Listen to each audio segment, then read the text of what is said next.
नमस्कार, मैं Ramkaran Patel, lecturer electrical, government polytechnic college Jalore.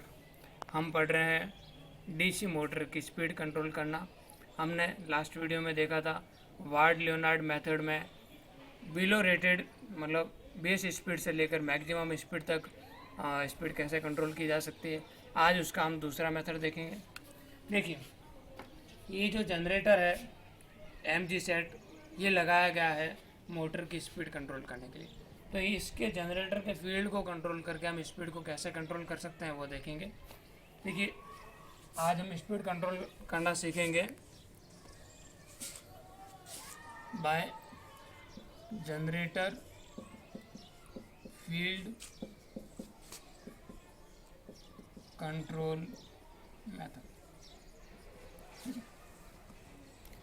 यानी कि हम जनरेटर के फील्ड को कंट्रोल करेंगे और स्पीड कंट्रोल करेंगे। अब देखिए, जनरेटर के फील्ड को कंट्रोल करने से ये इसका जनरेटर का टर्मिनल वोल्टेज, या हम कह सकते हैं मोटर का टर्मिनल वोल्टेज वेरी होता है, ये कंट्रोल होता है। इसलिए इसका ही दूसरा नाम दे दिया गया है कि आर्मेचर वोल्टेज कंट्रोल मेथड। एक ही चीज़ है, दो नाम इसके हमें देखने को मिलते हैं। अब देखिए, इसको कंट्रोल करके हम स्पीड को कैसे कंट्रोल कर पाएंगे। मान लीजिए कि स्टार्टिंग में यहाँ पर रेजिस्टेंस नहीं है, या फिर हमने इसे 0 पर सेट कर रखा है, RG = 0 इनिशियली। ठीक है, इससे पहले हम देख लेते हैं कि कौन कौन सी टर्म्स हमारे पास कांस्टेंट है। तो ये जो प्राइम मूवर है या जो मोटर है, वो जनरेटर को एक कांस्टेंट स्पीड पर घुमाता है। यानी कि यहाँ पर हमारे पास जो जनरेटर की स्पीड है दैट इज कांस्टेंट। इसके अलावा और क्या चीज़ें कांस्टेंट है, इनमें हम किसी भी प्रकार का कोई वेरिएशन नहीं कर रहे, तो हम कह सकते हैं कि यहाँ पे ये जो रेजिस्टेंस है ये भी कांस्टेंट है। यहाँ का जो फील्ड है वो फील्ड करंट भी कांस्टेंट है, और मोटर का फ्लक्स भी कांस्टेंट है। ठीक है, तो इतना क्लियर हो गया। अब हम बात करते हैं कैसे वेरिएशन हमें देखने को मिलेगा। अब हम क्या कर रहे हैं, रेजिस्टेंस इनिशियली 0 है, रेजिस्टेंस को बढ़ा रहे हैं। जैसे ही हम RG को बढ़ाएंगे, रेजिस्टेंस बढ़ेगा, उससे फील्ड करंट पे क्या असर पड़ेगा कि यहाँ जो फील्ड करंट का फॉर्मूला होता है, field current of generator equal to इसका source voltage divide by shunt field resistance, और ये जो एक्सटर्नल रेजिस्टेंस हमने कनेक्ट किया ये।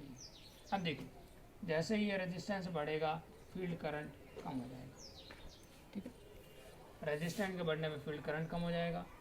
अब हमें मालूम है कि जो फ्लक्स होता है जनरेटर का फ्लक्स समानुपाती है जनरेटर के फील्ड करंट के। अब जैसे ही फील्ड करंट कम होगी, ये जो फ्लक्स है ये भी कम हो जाएगा।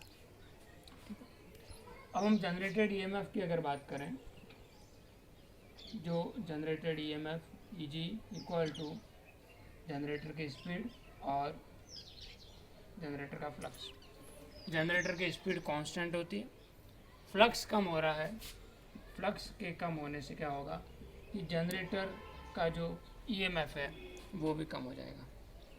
अब आगे अगर जनरेटर के KVL इक्वेशन की बात करें, तो टर्मिनल वोल्टेज इक्वल टू हो जाता है EG - IA। ये दोनों चीज़ें कांस्टेंट है। यहाँ पर बैक EMF, जो जनरेटेड EMF है, ये जो EMF कम हो जाएगा, EMF के कम होने के कारण टर्मिनल वोल्टेज कम हो जाएगा। यानी कि हम देख सकते हैं कि जैसे जैसे हम रेजिस्टेंस को बढ़ाते जाते हैं, हमारा टर्मिनल का वोल्टेज कम होता जाता है। रेजिस्टेंस को बढ़ाते जाते हैं, ये जो टर्मिनल वोल्टेज है ये लगातार कम होता रहता है। ठीक है, अब इसके कम होने से मोटर की स्पीड पर क्या प्रभाव पड़ेगा उसे आगे देखते हैं। अब हम पहुंचते हैं मोटर के अंदर।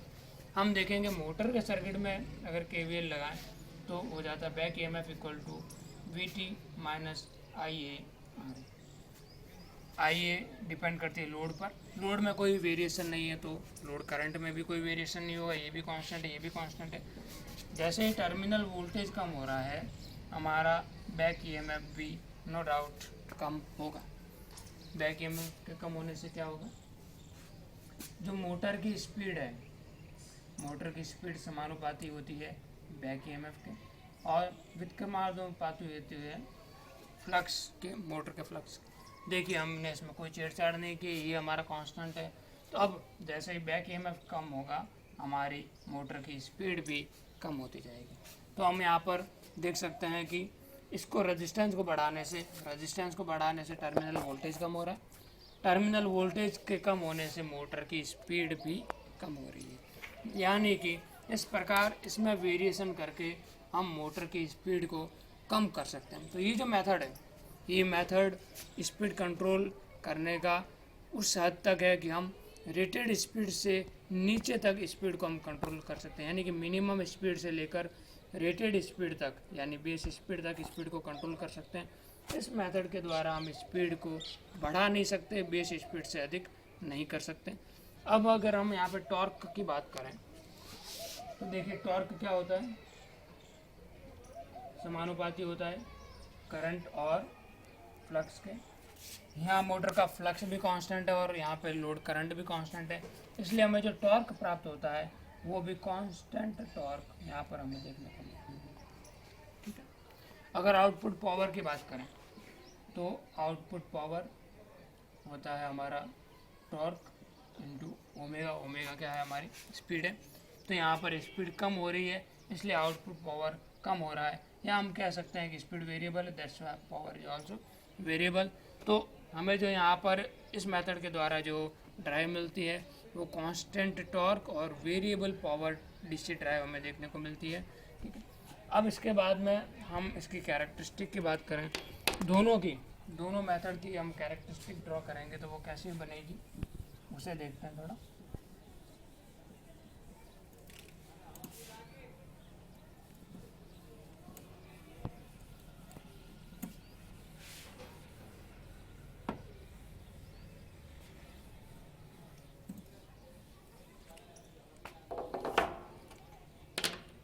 यहाँ पर हम कैरेक्टरिस्टिक ड्रॉ कर रहे हैं स्पीड के साथ में। ये मोटर की स्पीड है, मान लेते हैं ये हमारी रेटेड या बेस स्पीड है यहाँ पर, और ये जो पॉइंट है ये शो करता है हमारी मैक्सिमम स्पीड को। अब देखिए एक मेथड हमने पढ़ा था आर्मेचर वोल्टेज कंट्रोल, तो आर्मेचर वोल्टेज कंट्रोल मेथड के दौरान क्या होता है वो भी देखेंगे। वोल्टेज कंट्रोल, ठीक है।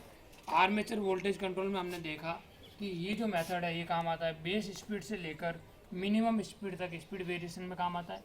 और जो दूसरा मेथड था मोटर फील्ड कंट्रोल,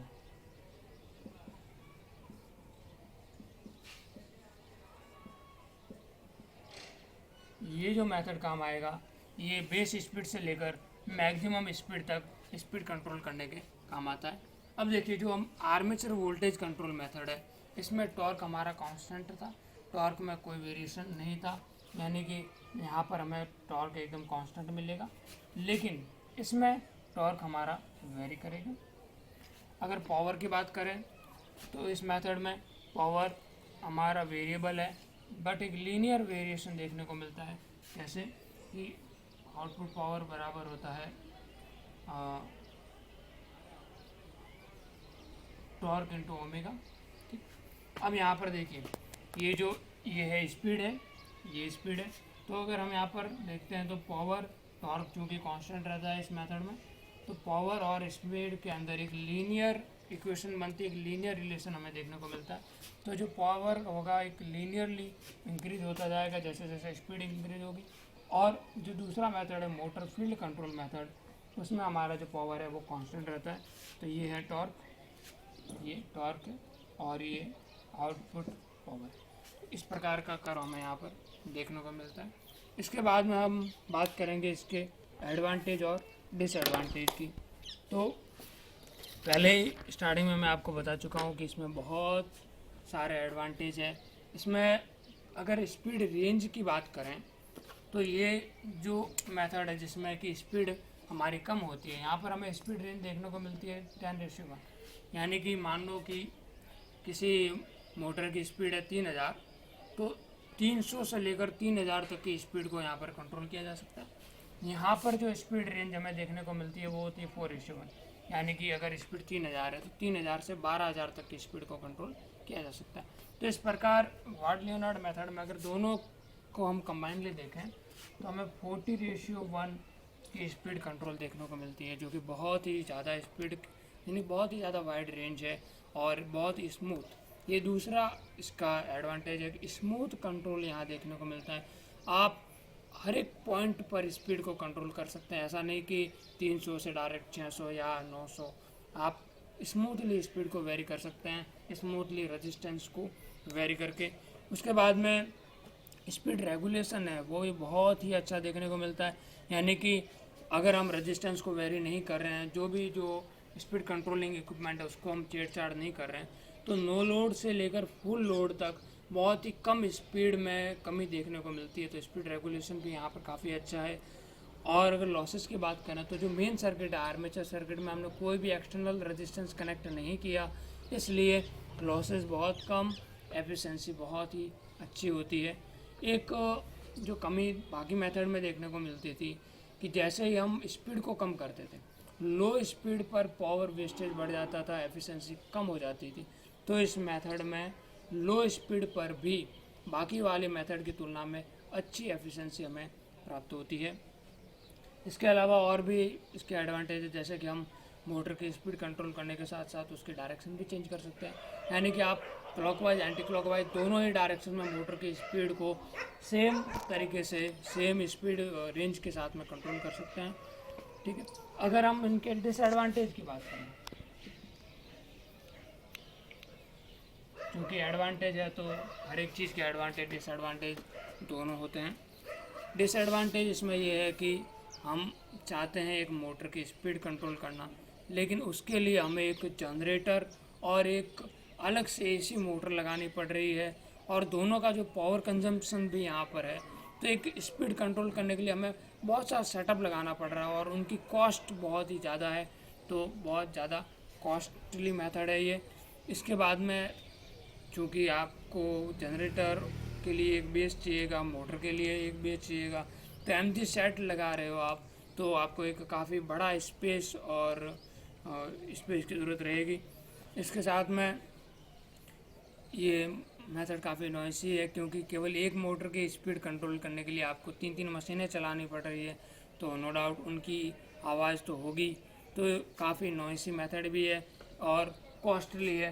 तो जहाँ पर बहुत ही ज़्यादा ज़रूरत होती है स्मूथ वेरिएशन की स्पीड की, वहाँ पर ये मेथड काम में लिया जाता है। नॉर्मली इस मेथड को अवॉइड करने की कोशिश की जाती है। ठीक है, तो ये इस प्रकार हमारा जो वार्ड लियोनार्ड मेथड है, जो कि बहुत ही इम्पोर्टेंट है, काफ़ी लोगों को किताब में समझ में नहीं आता, तो मैंने कोशिश की है बहुत अच्छी तरीके से समझाने की। उम्मीद है आपको समझ में आया होगा। तो इस प्रकार से हमारा ये स्पीड कंट्रोल का टॉपिक पूरा ही ख़त्म हो जाता है। हमने डीसी मोटर की स्पीड कंट्रोल के जितने भी तरीके थे वो सारे देख लिए हैं। ठीक है, और बस इसी के साथ में ख़त्म करते हैं। धन्यवाद।